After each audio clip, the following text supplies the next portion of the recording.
ഇതാ ഇവിടെ ഒരപ്പം ഇതാ ഇവിടെ 16 പീസാക്കാൻ പോകുന്നു അല്ലേ? ഒരപ്പം 16 പീസാക്കാൻ പോകുന്നു. 2 കുഞ്ഞു മക്കളായതുകൊണ്ട് അവരെ 2 ഒഴിവാക്കിയിരിക്കുന്നു.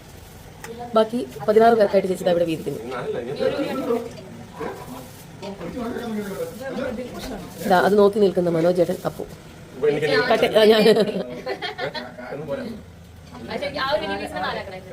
ഇനി അതിനെ 2 കൂടി ആക്കണം ചേച്ചി. എല്ലാ പീസിനും 2 ആക്കണം. അവിടെ ഇവിടെ കൂടാൻ പാടില്ല. ഞങ്ങളുടെ അവിടുത്തെ ചിറ്റ ഉണ്ടായിരുന്നു.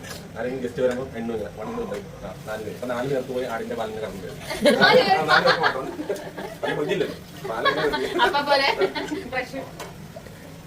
വിജയകരമായി 18 പീസ് കഴിച്ചു. അല്ല 16 പിള്ളേർ 2 കുഞ്ഞുങ്ങളല്ലേ, അവർ കഴിക്കാറായില്ല. കൊണ്ടുപോക്കോളൂ, ഞങ്ങൾ അവിടെ വെച്ചക്കണം.